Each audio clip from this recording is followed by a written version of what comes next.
Hello, and welcome to Beyond Books, where we talk about books and beyond. I'm your host.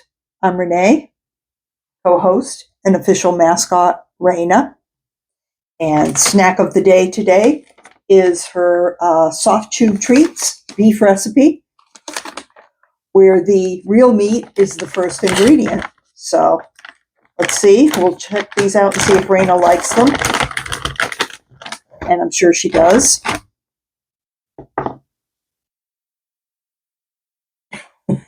There we go. All right, so today I'm going to do my review of my 10th banned book for 2025. I'm trying to get to 25 in 25. And so the book I'm going to talk about today is The Prime of Miss Jean Brodie. It is by Muriel Sparks.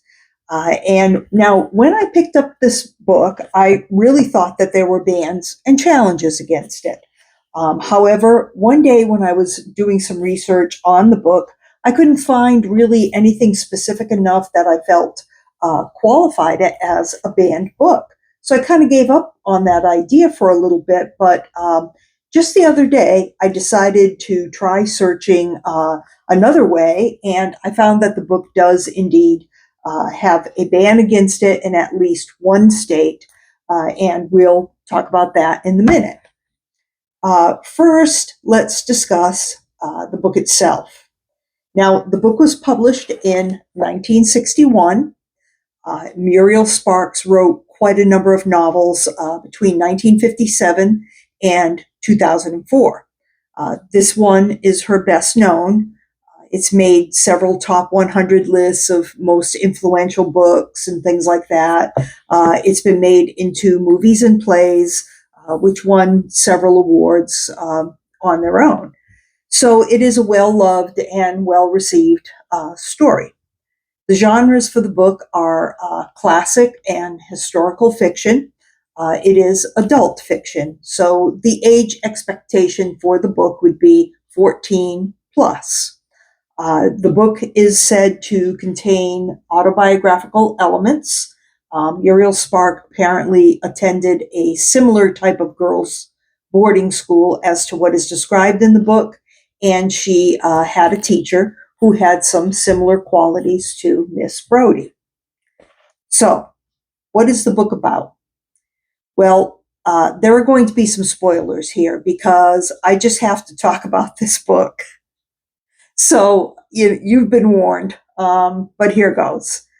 As I said earlier, this takes place in a girls' school, and it's in Scotland in the 1930s. In addition to Miss Brodie, the teacher, we meet 6 10-year-old girls who have been taken under Miss Brodie's wing. She regularly does this where she selects a group of girls as hers, and she gives them some additional, kind of sometimes personal instruction. She talks to them about love, about life, her travels, art, and one of her, Miss Brodie's, favorite topics, which is fascism. Miss Brodie admires fascists such as Mussolini and that new kid on the block at the time, Adolf Hitler. Now, each of the 6 girls in the Brodie set is said to have a special talent of some type. One is good at mathematics, one is good at gymnastics, one is beautiful, etc. However, one is kept on the periphery of things, and that is Molly. Molly is said to be stupid, and no matter how hard she tries, she doesn't quite fit in with the rest of the group.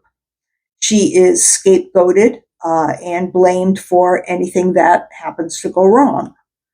I got the feeling that Miss Brodie kept her around so that she could set an example to the other girls of her little club as to what not to do, or more accurately, what could happen to them if they weren't part of her little group.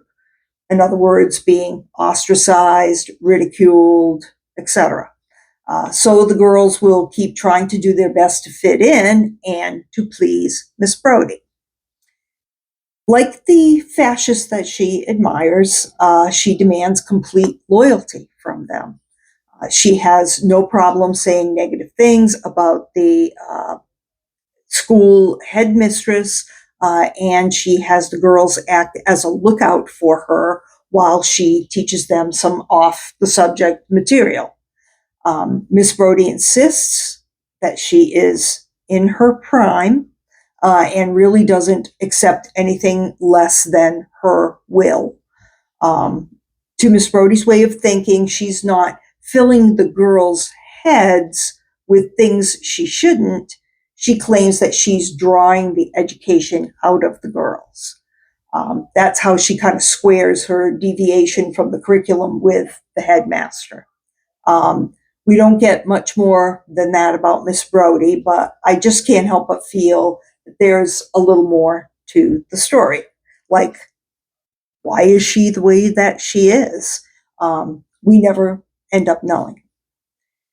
The book is written in a way that gives us some glimpses into the future, and it's hinted that one of the girls will betray Miss Brodie. So, as a reader, I was kind of waiting for how that would take place. We also get little snippets of the girls as they are when they are grown up. So that's how the story kind of unravels. Now, there are two important male characters in the story, both of whom are attracted to Miss Brodie. Go figure. I'm not sure why, but one is a music teacher. His name is Mr. Lothar, and the other is Mr. Lloyd, who is the art teacher. Miss Brodie is seen by one of the girls kissing Mr. Lothar, but that's all we really know of them being together. Mr. Lloyd, although he's described as dashing and handsome and a World War I vet, etc., he's a married man. But he's said to be Miss Brodie's favorite of the two of them. So he's the one apparently she really wants. Well, hold on to your seats, because when the girls are around 17 years old, we find out that for several years they have been posing for Mr. Lloyd in his at his house for his paintings that he does. Miss Brodie asks a lot of questions about Mr. Lloyd in front of Mr. Lothar, who gives up on her and ends up going to marry somebody else. The girls tell Miss Brodie that that in Mr. Lloyd's paintings, all of the women look like her, no matter who's posing for him. And she's very pleased to hear this. But now we also hear that Miss Brodie expects that one of the girls, now they're young women at this point, will have sex with Mr. Lloyd. That's her kind of expectation.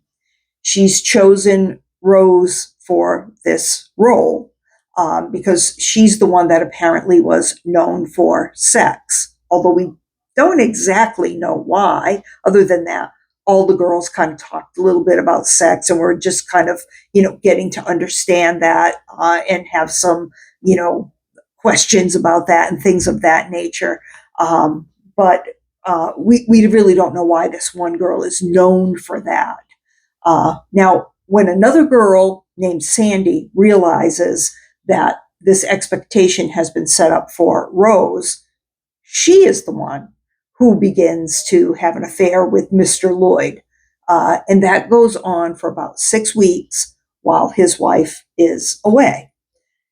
Now, you would think that all of this would be the downfall of Miss Jean Brodie, but no. The way she's actually betrayed is by Sandy, who tells the headmistress that Miss Brodie has talked about fascism in the class to her students. And now, remember, this is during World War II. and the world is seeing now the true horrors of some of these fascist leaders that she admires. So Miss Brodie is let go from the school and never really learns the truth about who betrayed her. She told the girls that she thought it was who else but poor Molly. Sandy, at the end of the book, actually says something very profound when she says, "It's only possible to betray loyalty when loyalty is due." So I found that to be a very interesting quote. So now, where is this book banned and why? Well, I had talked about the passage of a law in Florida recently that's called HB 1069. And in this bill, it states that an objection can be made by a parent or a resident of a county to against the use of a specific type of material in school.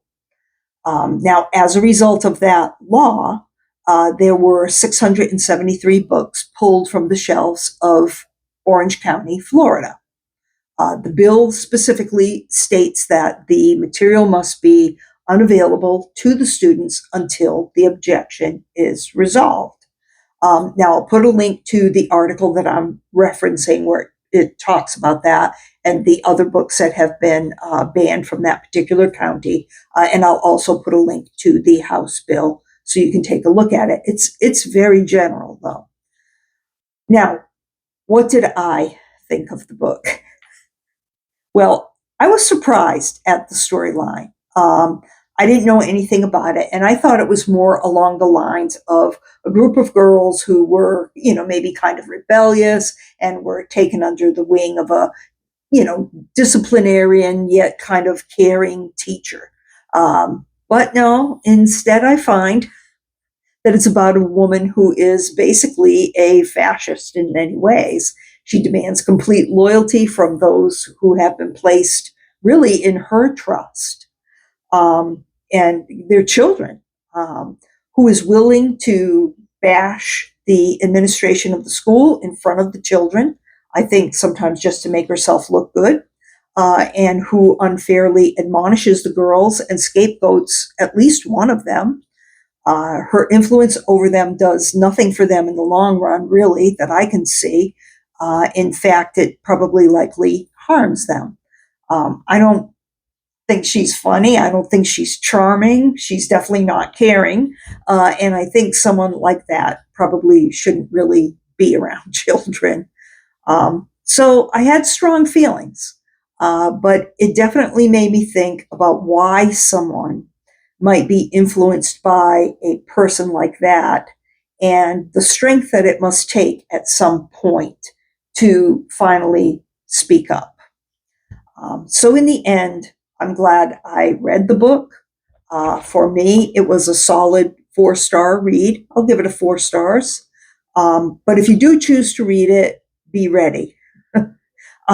Because it's horrific to think of the power that some people can wield over others due to the use of fear and manipulation and just betrayal, really, of their trust.